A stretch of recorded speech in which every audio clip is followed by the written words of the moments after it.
إني أخذ ويا تعامل لقى خالي ويا لو عبدنا خذ ويا وليس المجوم أنا هاي تسوي عن دولة برينا دولة داين مما يلدرني أنا موجود أنت لا شيء وما حتى قوي بالماء أنا كم بيجا دولة أنا كقوي بيجا دولة. A stage where there is any challenge, we will tell the country. But at the moment, we don't have any difficulty. The complaints that have come from citizens have been looked at. The question of occupation of school, there is no school currently being occupied, as a matter of fact. And so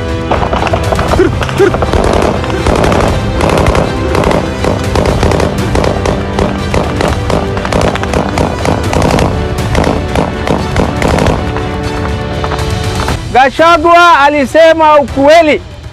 Watu ya Jubaland Malaysians wako Mandera, wako BB1, watu wamekufa kweli yake. But the Ministry of Defense and Kenya Defense Forces should ensure at all times, because the Constitution gives them power to protect our territory. We don't want anybody to violate our territory. So tunawaeleza immediate relocation of Jubaland force out of Mandera. Immediate. I want to tell them, if we don't do it, we will do it ourselves. Mandera is on the edge of a storm. That's the stark caution from former Governor Ali Roba, once a captain in the Kenya Defense Forces. His claim, Jubaland fighters aren't just probing the border, they are crossing it, uprooting families and gearing up for war on Kenyan soil. Yet in Nairobi, Interior CS Kipchumba Murkomen dismisses it all as baseless talk. The clash is striking. One side points to rockets and gunfire. The other insists it's nothing but noise. we cannot confirm now whether there were forces of where, who they are. It's only until you do proper security analysis and investigations that you get to know, is it forces, is it civilians and so forth. Just hours ago, Roba raised the alarm, claiming Jubaland fighters have been mobilized inside Kenyan territory with heavy weapons, live ammunition, RPGs and explosives. Residents, he says, are already fleeing. His sharpest warning, if the state fails to act, he and the people of Mandera will defend themselves no matter the consequences. That's not local politics. That's a declaration that risks dragging Kenya into a regional embarrassment. These claims are not in a vacuum. Reports emerged that an RPG fired from Bulahawa in Somalia struck a primary school in Mandera. Several Kenyans were injured. Cross-border clashes between Somalia's National Army and Jubaland troops have already spilled into Mandera, scattering civilians and creating a wave of internally displaced families. Stray bullets have wounded residents, and fear is spreading faster than official assurances can calm. Roba's criticism isn't just about border insecurity, it's about accountability. He accuses President William Ruto's administration of gambling with Kenyan lives in exchange for political convenience. He insists Mandera's support for Ruto should not be mistaken for a blank check to neglect security. His challenge is simple: act now or Mandera will act alone. Gavana yetu juzi aliongea ukweli, pamoja MCA yetu Faisal walisema ukweli. County Commissioner aliongea akasema ni uongo yao, uongo yake. Watu wako hapa. County Commissioner anasema uongo. Ruto! Ruto! Ruto! But here's the twist. The Interior Ministry and Mandera's County Commissioner maintain a firm line. No Jubaland soldier is on Kenyan soil. They call the claims exaggerated, insisting the only issue is criminals and refugee spillovers, not foreign troops. Interior CS Kipchumba Murkomen and his team dismiss reports of occupied schools or Mandera takeovers, suggesting political actors are fueling panic for cheap gains.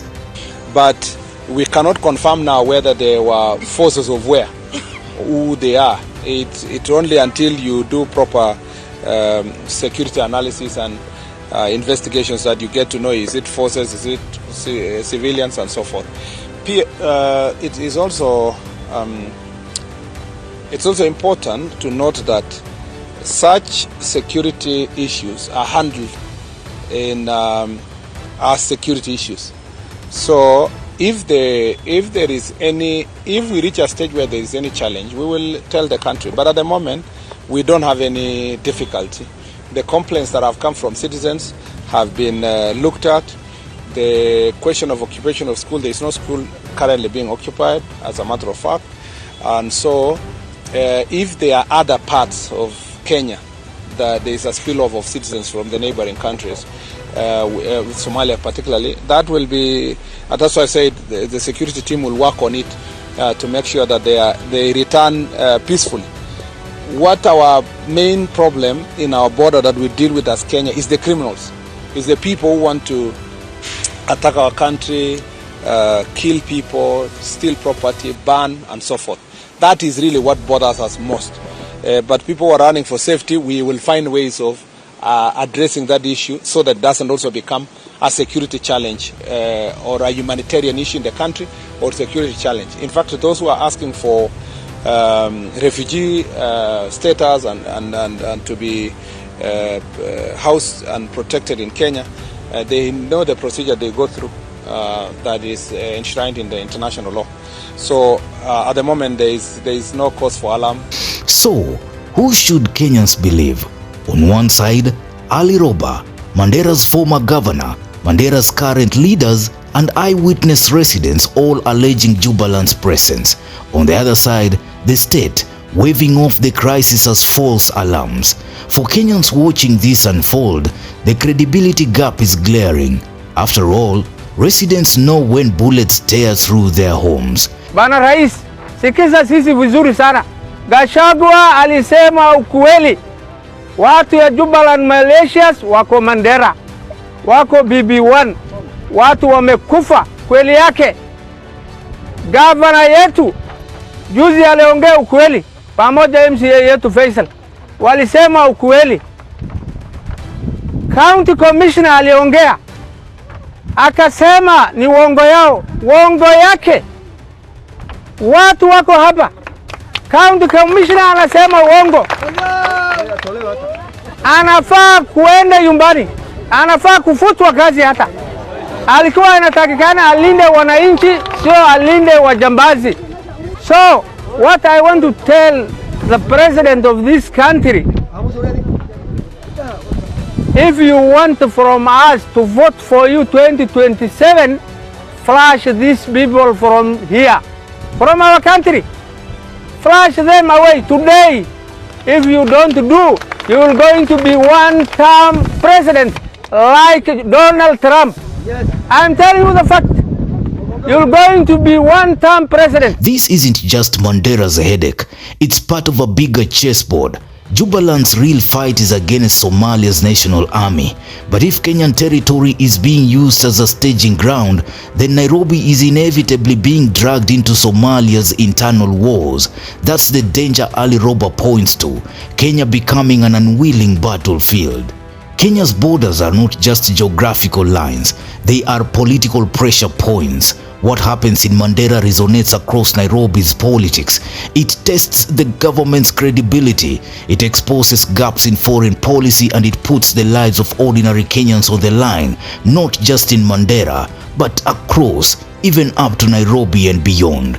If Mandera residents lose faith in Nairobi's protection, then local mobilization, the kind Roba threatens, could fracture national authority. At the heart of the crisis is one haunting question. Is Mandera still fully under Kenya's control, or is Nairobi more concerned with maintaining diplomatic optics with Somalia than securing its citizens? As rockets fall and leaders bicker, it is the people of Mandera who live with the consequences. There was this operation called Operation Linda Inchi, where Kenya have invaded Somalia illegally, and now it is payback time, it is karma. The same Jubaland forces are now infiltrating Kenya, harassing Kenyans in Mandera. They will soon cross to Wajir, then they will next come to Garissa, and then they will come to Kitui, and then they will come to Kiambu, hivyo tu mpaka wafike Nairobi. Kenya now stands at a crossroads. If Mandera people are right, then the government is asleep at the wheel, risking not just Mandera but Kenya's sovereignty. If the government is right, then Mandera people's warnings are reckless and destabilizing, which many question. Either way, the truth will not stay hidden for long, because in Mandera, the war is already at the doorstep. What do you think? Is the government of Kenya really taking this Mandera issue seriously? Drop your comments. Newsroom, Maisha TV, Ushabi Junior.